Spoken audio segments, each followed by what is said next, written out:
श्री राधा कृष्ण के चरणारविंदों में शतकोटि नमन। मित्रों को, जिज्ञासुओं को, धर्म प्रेमियों को, ज्योतिष विज्ञान प्रेमियों को हर हर महादेव, बम बम भोले, नमः शिवाय। मित्रों,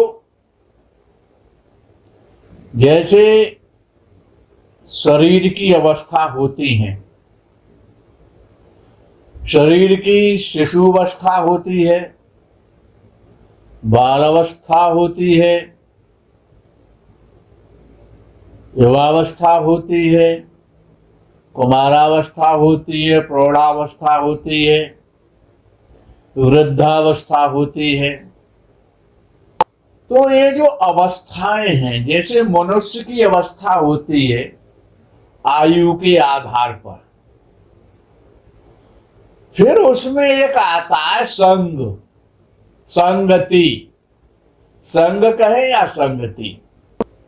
अब वो संग यदि किसी महापुरुष का है किसी पुरुष के साथ, तो उसके उच्च विचार होंगे, अच्छे कार्य करेगा, अच्छी सोच होगी, अच्छे रास्ते पर चलेगा। यदि संग किसी गलत पुरुष का होगा, चोर का होगा, तो एक दिन चोरी तो करेगा, चोरी की बातें सुनेगा, चोरी का ज्ञान होगा। ये जो शराबी के पास बैठता है, शराबी की संगति है, तो कपड़ों से शराब की बदबू तो आने ही लगेगी। यदि पिएगा नहीं तो क्या हुआ, एक दिन हो सकता है कि पीने भी लग जाए। तो ये जो संग है और जो अवस्था है, यही हाल ज्योतिष शास्त्र में, यही स्थिति परिस्थिति ग्रहों के साथ भी है। ग्रहों के साथ दीप्तादि अवस्था है। 9 प्रकार के अवस्था होती है। एक दीप्त अवस्था होती है। दीप्त कहते प्रदीप्त, दीप्त यानी प्रकाश से युक्त। स्वस्थ अवस्था होती है, जैसे व्यक्ति स्वस्थ है तो सुंदर भी होगा, शारीरिक शक्ति भी होगी। एक होती है ग्रह की मुदित अवस्था, तीसरी अवस्था है ये दीप्त, स्वस्थ, और तीसरी है मुदित अवस्था। मुदित मीन्स प्रसन्न रहना, मुस्कुराते हुए। अब जो प्रसन्न रहेगा, तो प्रसन्नता का तो आप मतलब जानते ही, प्रसन्न व्यक्ति कब होता है। एक होती है शांत अवस्था, कि व्यक्ति शांत रहता है। जैसे कि कोई गाड़ी खड़ी है, वो बहुत अच्छी है लेकिन शांत है, न्यूट्रल है, शांत अवस्था। एक होती है शक्त अवस्था, शक्त। तो दीप्त, स्वस्थ, मुदित, शांत और शक्त अवस्था।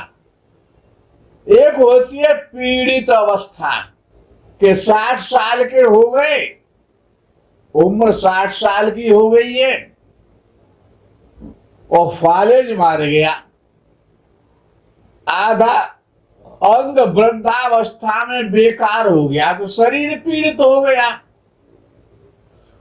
कुछ मुख टेढ़ा हो गया, एक तरफ की साइड कान से सुनते भी नहीं है, तो ये होती है पीड़ित अवस्था। एक होती है भीत अवस्था। भीत यानी भयभीत, डरा हुआ व्यक्ति, भीत अवस्था।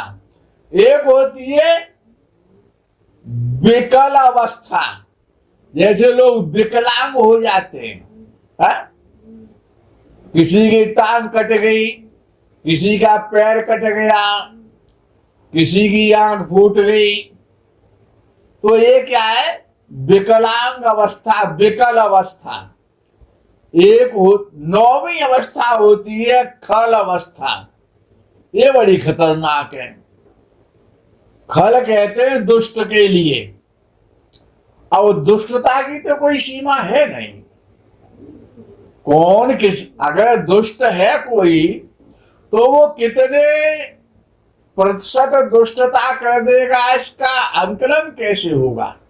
तो ये जो ग्रह हैं इनकी भी अवस्थाएं होती हैं। अब जैसे स्वोच्च स्थित ग्रह, अब ये अवस्थाओं को आप समझेंगे कैसे अपनी कुंडली में। तो पहले नंबर आता है दीप्त अवस्था का। दीप्त अवस्था में ग्रह कब होता है, जो सबसे अच्छा माना जाता है। तो स्वोच्च यानी अपनी उच्च राशि में स्थित ग्रह वो दीप्त अवस्था का कहलाता है। दूसरे नंबर पे आता है स्वस्थ अवस्था। स्वराशि में जब ग्रह स्थित होता है तो वो स्वस्थ अवस्था में कहलाता है। फिर आती है मुदित अवस्था। तो जब कुंडली में कोई भी ग्रह मित्र राशि में स्थित होता है तो वो मुदित अवस्था में आता है। फिर आती है शांत अवस्था। तो शुभ ग्रह के वर्ग में जब कोई ग्रह स्थित होता है तो वो शांत अवस्था कहलाती है। फिर आती है शक्त अवस्था।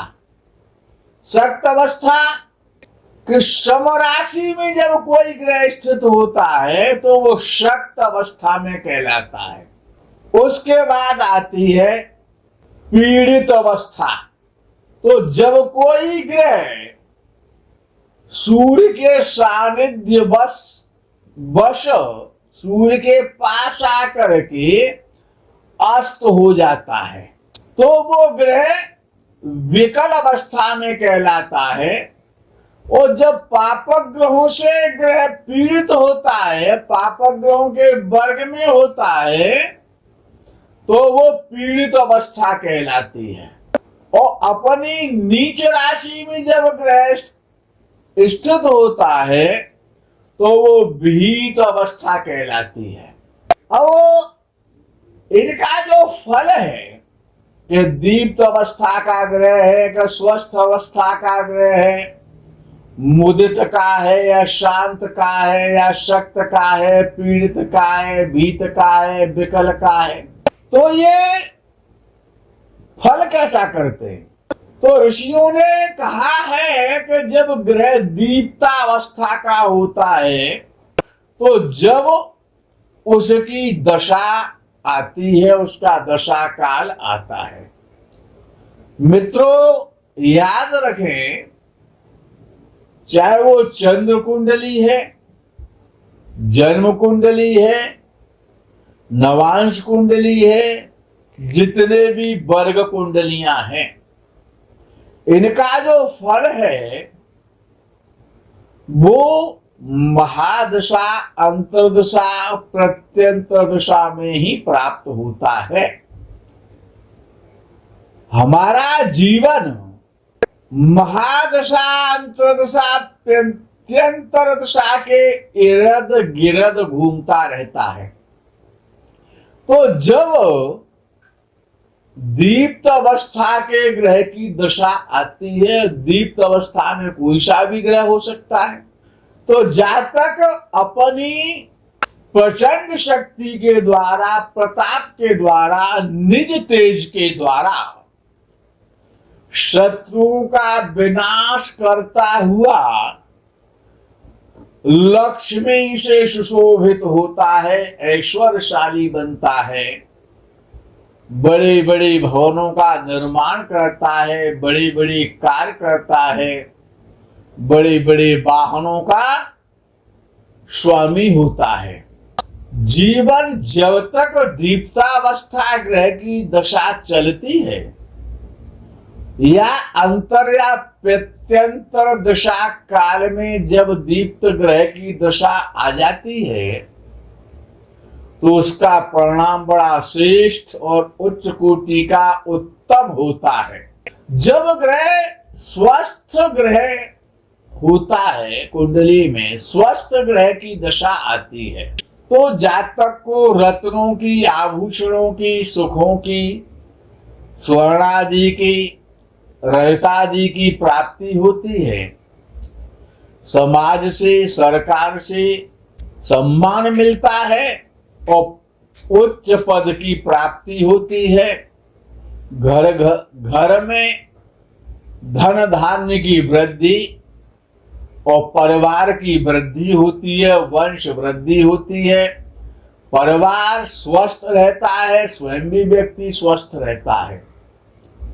जब ग्रह की मुदिता अवस्था आती है, मुदित अवस्था, तो उस मुदिता अवस्था में कोई भी जातक हर्ष से युक्त रहता है, प्रसन्न रहता है, स्त्रीवान होता है, पुत्रवान होता है, दयालु होता है, धर्मादि कार्य करता है, संसार की सुखों को भोगता है, सुवर्णादि रत्नों से परिपूर्ण होता है, शत्रुओं का विनाश करने वाला और समस्त प्रकार के सुखों को भोगता है मुदित अवस्था की दशा काल में।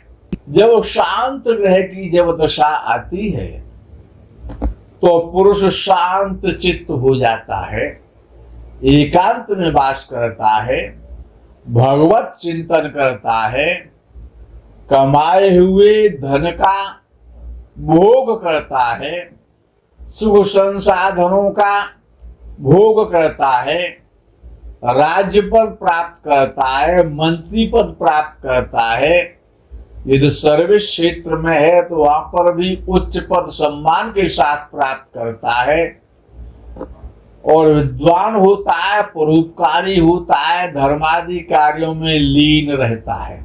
जब शक्त ग्रह की, यदि कुंडली में कोई शक्त ग्रह है तो जब उसकी दशा आती है तो पुरुष, स्त्री इत्यादि से व्यक्ति को लाभ होता है, वस्त्र, आभूषण, सुगंधि के पदार्थों से सुशोभित रहता है, यशस्वी होता है और सर्वसाधारण जनों का स्वामी होता है, उन पर अधिकार करता है, समस्त प्रकार के सुखों को भोगता है और प्रसिद्धि को प्राप्त करता है।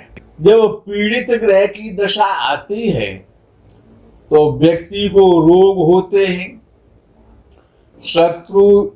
शत्रुओं के कारण, गुप्त शत्रुओं के कारण, प्रकट शत्रुओं के कारण दुखों से जातक परिपीड़ित होता है, बंधुजनों का वियोग होता है, पुत्रों से कष्ट मिलता है, परिवारीजनों से चिंताएं होती हैं, व्यक्ति संतप्त रहता है, देश देशांतर में व्यर्थ भ्रमण करता है। और जब विहित ग्रह की दशा आती है तो मनुष्य बहुत साधन रहते हुए भी, कितना ही साधन संपन्न क्यों ना हो, यदि भीत ग्रह की दशा जब आ जाती है तो जातक बलहीन हो जाता है, समाज से बलहीन हो जाता है, परिवार से बलहीन होता है, शरीर से बलहीन होता है, शत्रुओं से पीड़ित होता है, पराजित होता है और दीनता भरा जीवन व्यतीत करता है। जब विकल ग्रह की दशा आती है तो जातक स्थान से भ्रष्ट हो जाता है, गलत लोगों की संगति प्राप्त होती है, गलत रास्ते पर चलता है, क्लेशित रहता है, मन परेशान रहता है, मलिन वेश में रहता है, परदेशों में जाता है, भ्रमण करता है, बल रहे तो शत्रु से पीड़ित रहता है, शत्रुओं से उसे कष्ट प्राप्त होता है। जब ग्रह खल संज्ञा की राशि में होता है, जब खल ग्रह की दशा आती है तो समस्त प्रकार के सुखों से वंचित हो जाता है, समस्त धन का नाश हो जाता है, कलुषित हो जाता है और शोक का भागी होता है। अब विषय ये आता है कि एक जब वक्री जो ग्रह होते हैं, और वक्री ग्रह का जो फल है, तो वहां पर ये लिखा गया है कि जब शुभ ग्रह वक्री होता है तो अत्यंत बलवान होता है, और जब शुभ ग्रह वक्री है जन्म काल में, तो उसकी जब दशा आती है शुभ ग्रह वक्री की, वक्री शुभ ग्रह की दशा में पुरुष को खोया हुआ राज्य मिल जाता है, बिगड़े हुए काम बनने लग जाते हैं। और जब पापक ग्रह जन्म समय वक्री होता है तो बड़ा व्यसन पैदा करता है, जातक पीड़ित होता है, धन का भी नाश होता है, व्यर्थ भ्रमण करता है। अब विषय आगे का आता है कि स्वराशि या मित्र राशि का ग्रह हो और बाल अवस्था में हो। हम हमेशा यही कहते हैं कुमारावस्था का ग्रह, बाल अवस्था का ग्रह, युवावस्था का ग्रह, वृद्धावस्था का ग्रह और मृत अवस्था का ग्रह। ये जो ग्रहों की अन्य भी अवस्थाएं हैं जो मैं आपको बता रहा हूं कि जब ग्रह स्वराशि में होता है या मित्र राशि में होता है तो वो ग्रह बाल अवस्था का कहलाता है, उस ग्रह की बाल संज्ञा होती है। अपने त्रिकोण में जब ग्रह होता है, अपनी त्रिकोण राशि में, हर ग्रह की मूल त्रिकोण राशि होती है, तो जब ग्रह त्रिकोण राशि में, मूल त्रिकोण राशि में होता है तो उसकी कुमार अवस्था होती है।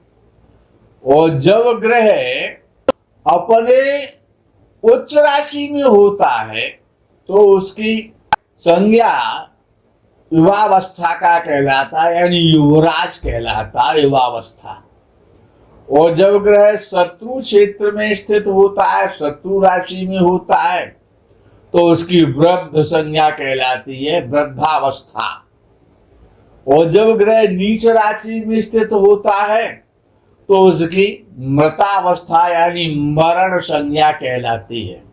बाल अवस्था का जो ग्रह होता है वो हमेशा सुख प्रदान करता है, बाल अवस्था का, बाल्यावस्था का। जब ग्रह कुमार अवस्था में होता है तो जातक को शीलवान बनाता है, सुशील बनाता है, अच्छे विचारों वाला बनाता है, सुख प्रदान करता है। जब ग्रह युवावस्था यानी यौवन अवस्था में होता है, जब उसकी दशा आती है तो ग्रह राजपद देता है, सिंहासन देता है और मनुष्य भूमि भवन वाहन का बड़ी सरलता के साथ में भोग करता है, उनको प्राप्त करता है। जब अब यौवन अवस्था के बाद में तो वृद्धावस्था आती है, तो जब वृद्धावस्था प्रारंभ होती है ग्रह की दशा की तो रोग पैदा होने लग जाते हैं, व्यक्ति पीड़ित रहता है, शरीर से पीड़ित रहता है, धन से पीड़ित रहता है, मन से पीड़ित रहता है, ऋण की वृद्धि हो जाती है। और जब ग्रह जो नीच राशि का होता है वो मृतावस्था का कहलाता है, तो मरण संज्ञा कहलाती है उसकी। तो जब मृतावस्था के ग्रह की जब दशा आती है तो खर्चे ज्यादा बढ़ जाते हैं, इनकम कम हो जाती है, शरीर कमजोर होने लगता है, नाना प्रकार के भांति भांति प्रकार के व्यक्ति को रोग घेर लेते हैं, व्यक्ति पीड़ित रहता है। शुभ ग्रह विषम राशि में स्थित हो तो जब उस शुभ ग्रह की विषम राशि में स्थित जब शुभ ग्रह की दशा आती है तो व्यक्ति कठिन से कठिन परिश्रम करने की शक्ति रखता है, कठिन निर्णय लेता है और काफी शक्तिशाली होता है। शुभ ग्रह यदि समराशि में होते हैं जन्म कुंडली में तो व्यक्ति मीठे स्वभाव का होता है, सुशील होता है, विद्या बुद्धि वाणी धन आदि से संपन्न होता है, समस्त प्रकार के सुखों को भोगता है। मित्रों, कर्क लगन में चंद्रमा बृहस्पति, तुला में शनि, मेष में मंगल और रवि, ये परस्पर कारक ग्रह हैं। कोई भी ग्रह या अपने भाव से, अपनी राशि से जब केंद्र या त्रिकोण में स्थित होता है, और जिस राशि में वो केंद्र में या त्रिकोण में बैठा हुआ है, उस राशि का भी स्वामी यदि उस भाव से यानी अपनी राशि से और केंद्र या त्रिकोण में है, तो उन दोनों ग्रहों की यह दशा जब भी आएगी तो जातक जीवन में जिन कार्यों को वो जातक कभी कर नहीं सकता है, ऐसे दुरूह और कठिन कार्यों को भी बड़ी सरलता पूर्वक कर जाता है और समाज में और संसार में अपना नाम विख्यात कर देता है। मित्रों, आज के इस अवस्था के प्रकरण में यही विराम करेंगे। आगे के प्रकरणों का आप इंतजार करें। तब तक के लिए आपसे विदा लेते हैं। हर हर महादेव, बम बम भोले, नमः शिवाय। जय गौ माता दी।